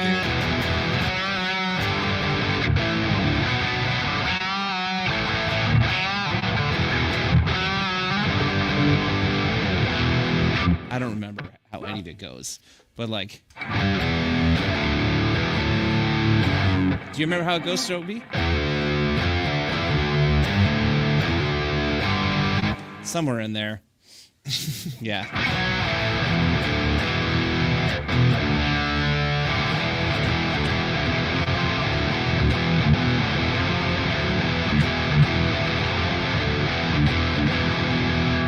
There's some Project 86 for you.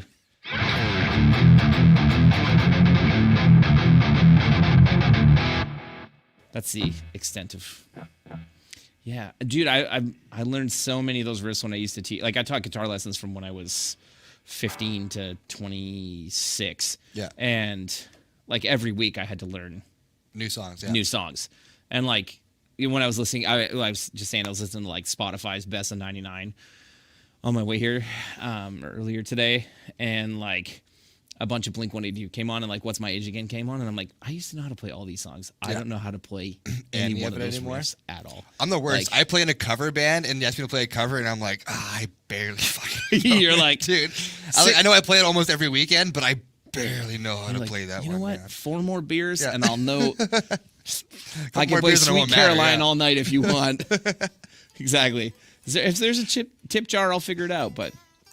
That's one thing I never did, man. I never played in cover bands, and I had a lot of fun playing in a band where from day one we wrote all originals, and that's been that's what I'm used to doing. Yeah. Cover band is actually a new thing for me. Yeah.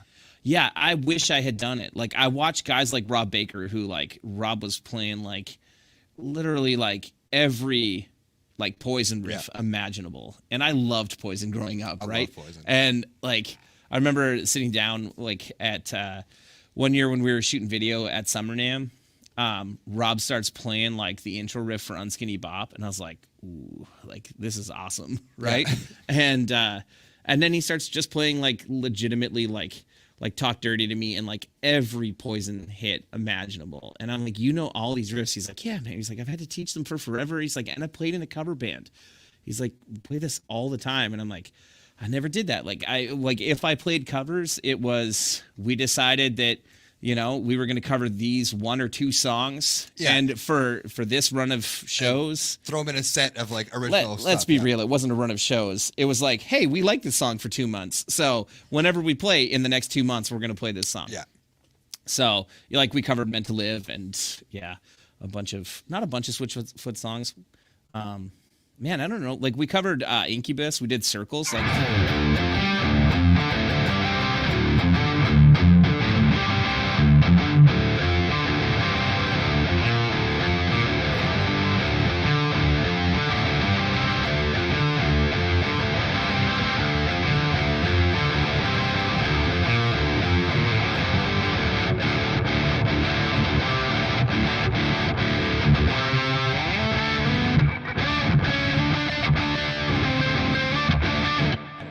Of it, I just know it's up there somewhere. Do you know that tune at all? Sorry, I don't. Do you know that song at all? Did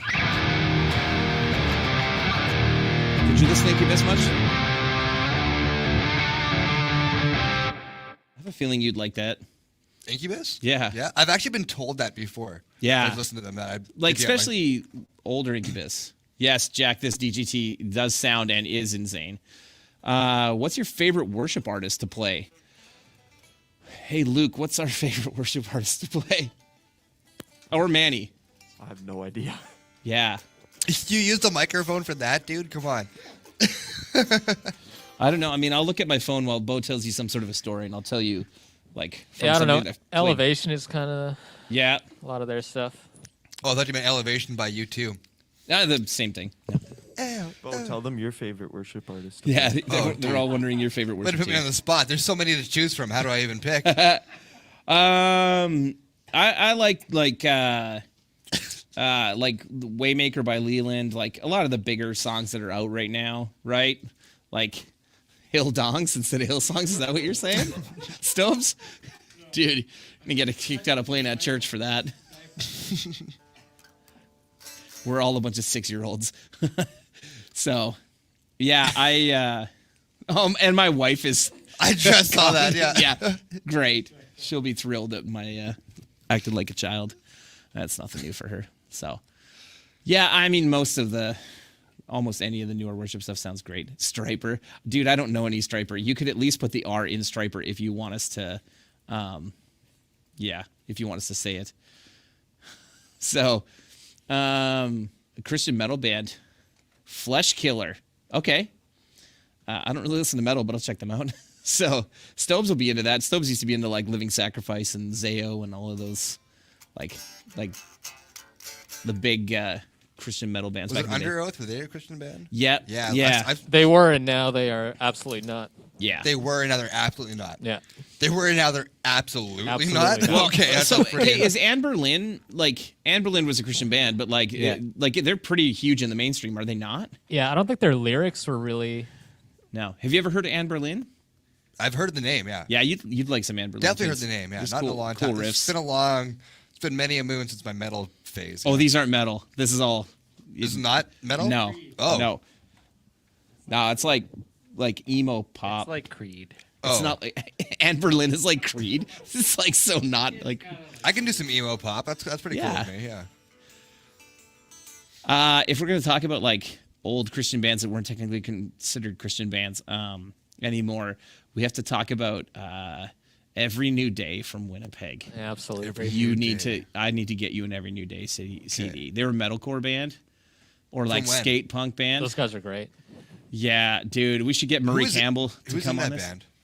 Murray and Scott Campbell and Matt. Sorry, Matt. Perry? What? Perry? Was there a Perry? No, Perry was in Ethan. You're thinking of Perry Giesbrick. No, yeah, play Freebird. I don't know how to play Freebird either. So, Yeah, if you guys can find anything by Every New Day, there's a disc called Even in the Darkest of Places. I think I have it. I could bring it in. Dude, I have like 10 copies here because Murray came here to do my eavesdrops. I'll take one before I go. And I was like, dude, I want as many of your CDs as you can give me. Because he's like, seriously? I'm like, yeah, your band was amazing. We played a bunch of shows with them, and like it wasn't till like many years later, like when we were done playing, that I was like, I did not realize how good of a guitar player he is and how great this band was. And he was playing all these riffs. It was a 3-piece. Yeah. He's playing all these riffs as the singer, and it's wild, great stuff. Hey, Luke, do you want to get me a beer?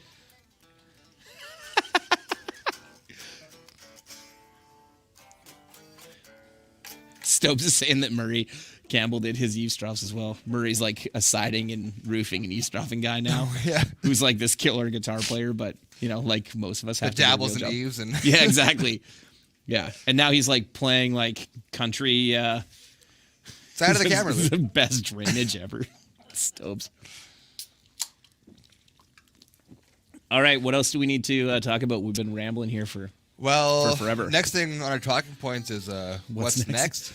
Is there any, do you want to talk about what's next, or is that kind of still under wraps? Stopes wants to talk about the meaning of life and love and the pursuit of happiness. Don't get me started. Yeah. I don't know any of those things. Pursuit of the American dream. Yeah, exactly. Yeah, what's next? There's new amps coming. There's new pedals coming. I think that's what's next. Yep. We can't say any more. I don't know what's for next week's live stream. Yeah. So, yeah. We didn't even know it was going to be this live stream. Yeah. No, exactly. We plan things so well. So, I went back up to standard, and now this thing's going to be shot again. So, yeah. You guys have any other questions or anything else that you guys want to hear or see before we call it a night?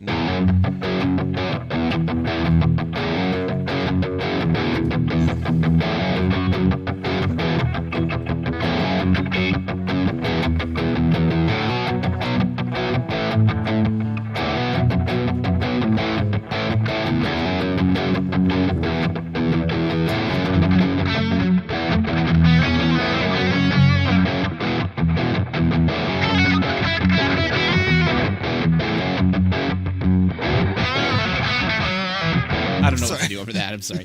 Do you know what new amps are coming? Of course I do.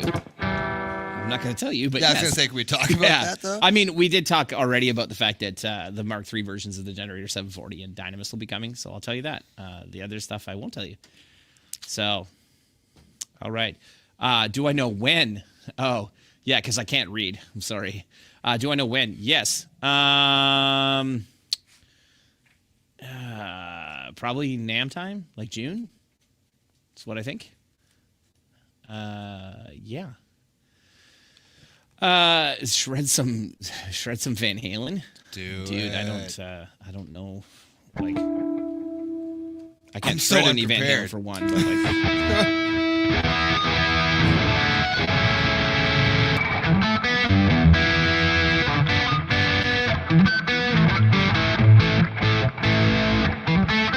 Whoops. Oh, that sounds terrible. Sorry, everyone. That's what happens when I tune it back up to standard. Yeah, man, again, same thing. I used to know a ton of Van Halen, and when I say knew a ton of Van Halen, I learned the intro riffs to a bunch of songs that I liked and then forgot about the rest of them. Because that's what I did when I was a teenager. That's how I learned most of my songs growing up. Yeah. Learned parts of riffs and then was like, yeah, I know how to play that song. Because it was just enough to impress other kids. And then the songs got hard. Yeah. And I was like, I can't learn the rest of that. Just learn what you need to learn, man. Yeah. Yeah. Did you ever get into Van Halen? Like, as in, like, not playing learning it, stuff? No. Like, I love Van Halen, but I don't even attempt it. David Lee Roth or Sammy Hagar? Ooh. I know this is very divisive, so I don't want to answer you, but I'm going to tell you, yeah, I'm a big David Lee Roth fan. Knew you would be. Dude, come on. You're a Hagar guy? Absolutely. I like singers that can sing, and I like melody. I like good songs. Boys in the Booth. Luke's a David Lee Roth guy. Luke, you are not. Yeah, he is. No, he's not. Big nods. Why? Big nods from David Lee Roth. Manny, what do you say? You're a Hagar guy. I don't know. It's kind of hard to choose. It is hard, yeah. That's such hard Van Halen.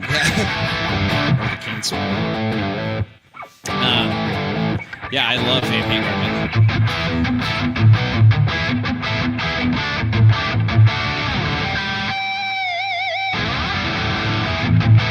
I don't have one of those.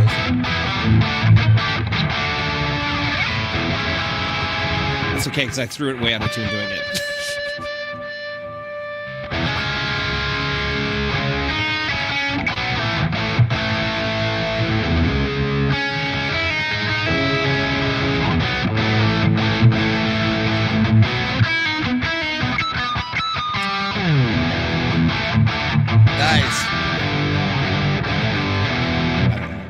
Killer. David Lee Roth era had better songs and riffs. I disagree. They had great songs and riffs, but I'm going to say, Van Halen's For Unlawful Carnal Knowledge record is still my favorite record. So, yeah, sorry. So, yeah, I don't know. I think, why does it even matter? We're all there for Eddie anyways, right? Yeah, well, I mean... Again, I became a fan. I think that's part of the issue is that, I was a fan of For Unlawful Carnal Knowledge before I was really a guitar player. Yeah. Right? So, I liked it.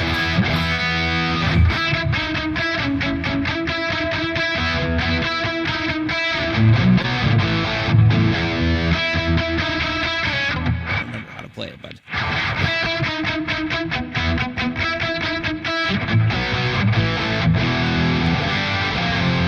wherever it is.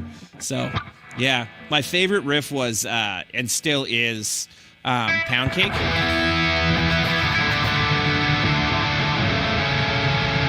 I can't do the,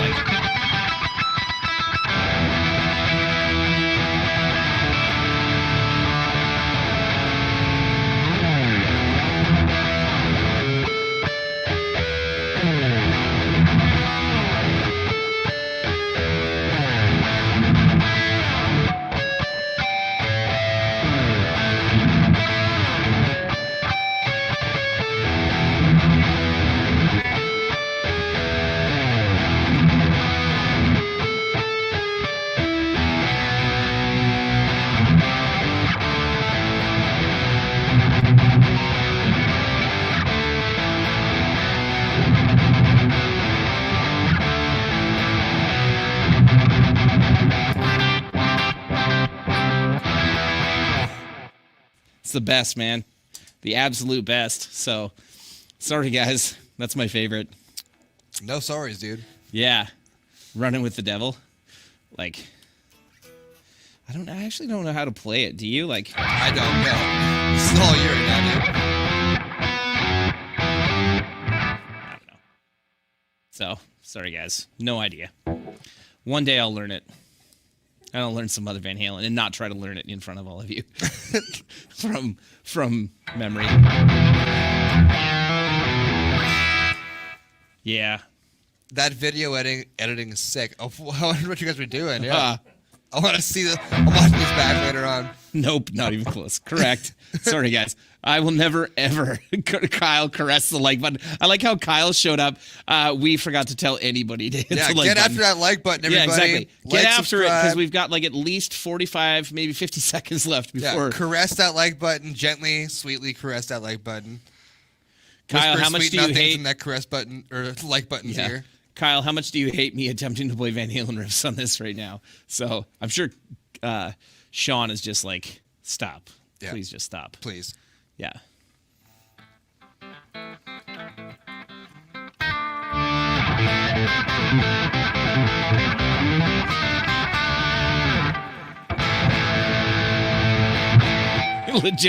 legitimately made me angry.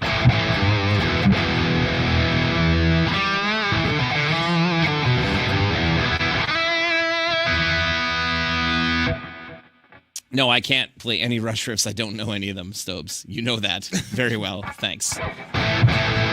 What's way out? Just feel it out.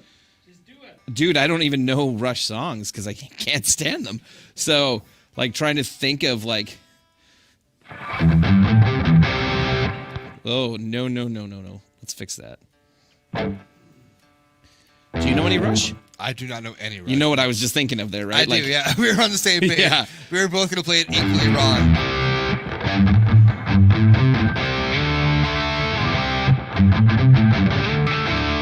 Isn't that some shitty Rush song? Isn't it in that vein? I don't think we're even close, but I would have played it the same way. No, I don't know any Toto. I don't know what songs. I'm going to learn a Rush song for next time.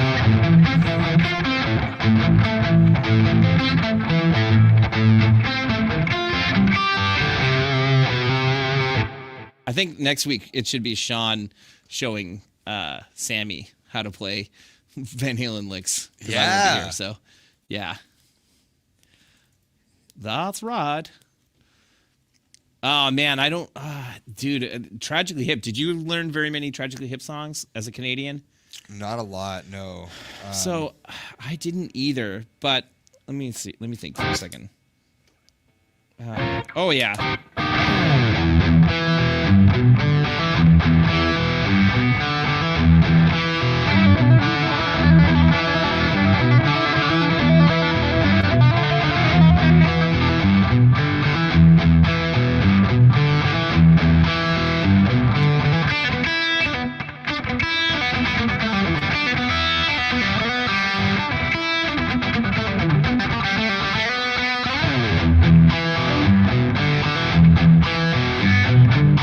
That's probably the only, like,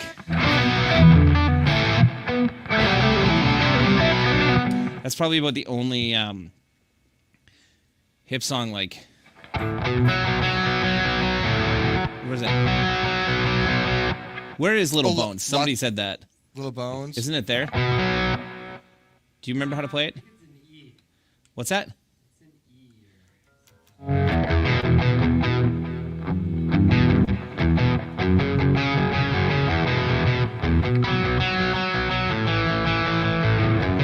No, I don't remember it, man. It's not.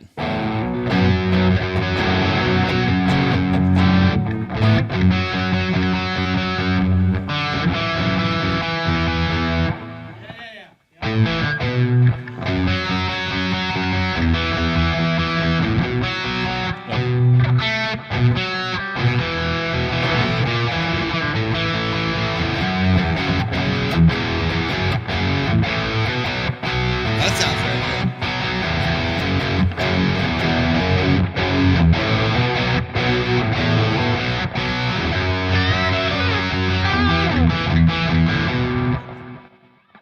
I'm sorry, everyone.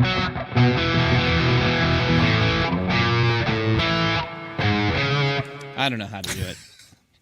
Sorry, guys. I'm trying to think, like, other Tragically Hip songs, like.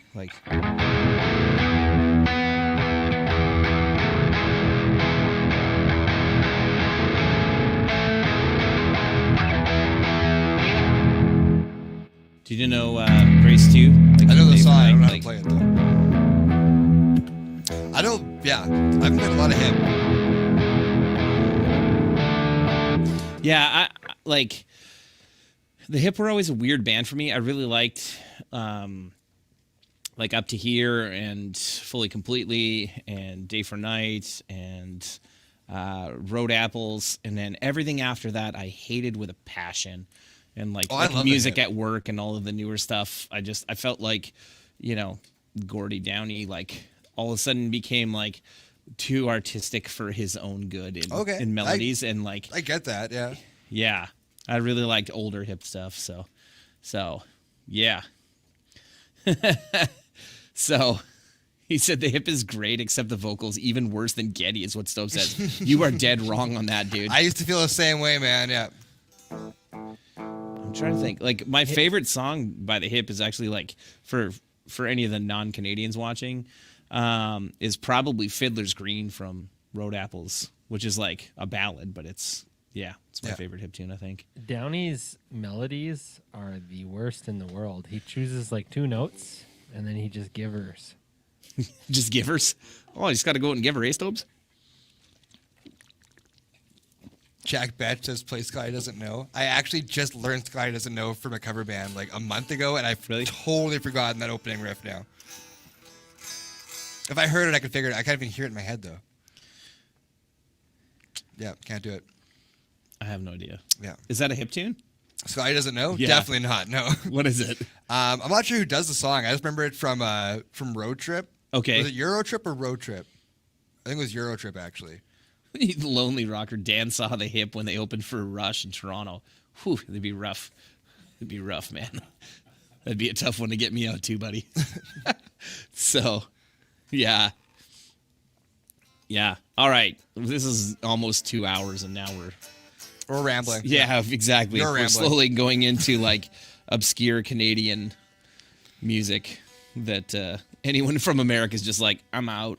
Like, that band sucks. Yeah, so, yeah, man. I got nothing else. I don't know what else to say. I don't know what else to do. You know, we were here. We said it. We did it all. We came, we saw, we conquered, man. That's right. We played the G3 pedal, which is what they told us to do. I rambled on for forever about how it came to be. You hit all the talking points. Yeah, exactly. Kyle, I hit every point you asked me to hit. Ramble on. Oh, yeah, that's killer. Do you know? Were there any comments on my hat in this whole thing? Right at the beginning, where the guy thought it was your hair, which was awesome. He's like, I love your hair. And I was like, I wish, yeah. Do you know how to play Ramble On? No. You're pretty close.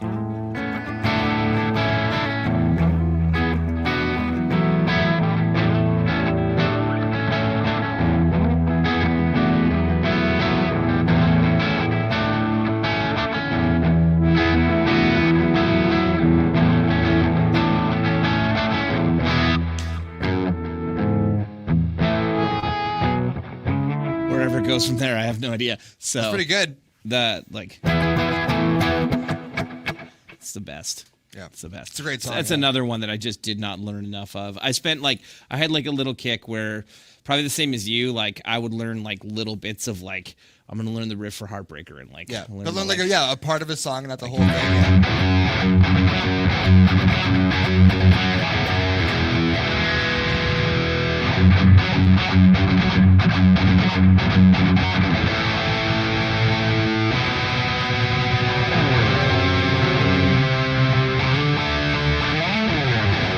Yeah. I know far less of that than you do, yeah. Can you play some Papa Roach? Dude, I don't remember any of it. I used to. Yeah. Anyway, sorry guys, we're going into nothing here. Thank you guys for coming and hanging out with us. It's that time of the show where we're going to go. We're going to wrap it up, yeah. Yeah, I'm going to turn on all my pedals to annoy you, but I have a feeling it doesn't annoy you as much as Sam. Go for it.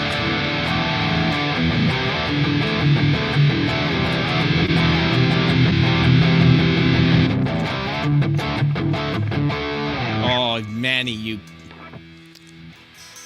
Oh, robbed.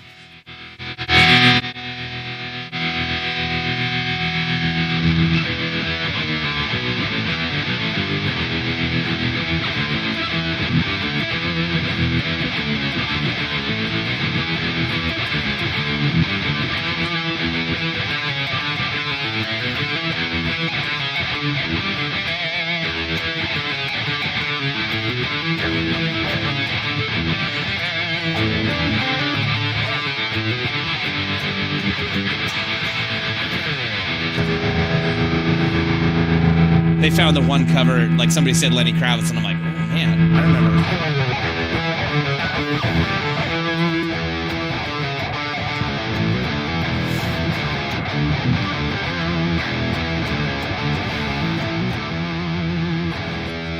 All right. Thanks, everybody. Have a good night, everybody. Yeah, appreciate you coming out. See you guys next week. It's not nearly as noisy as it normally is. It's not even close. I was like, it actually doesn't sound horrible. Boys learning.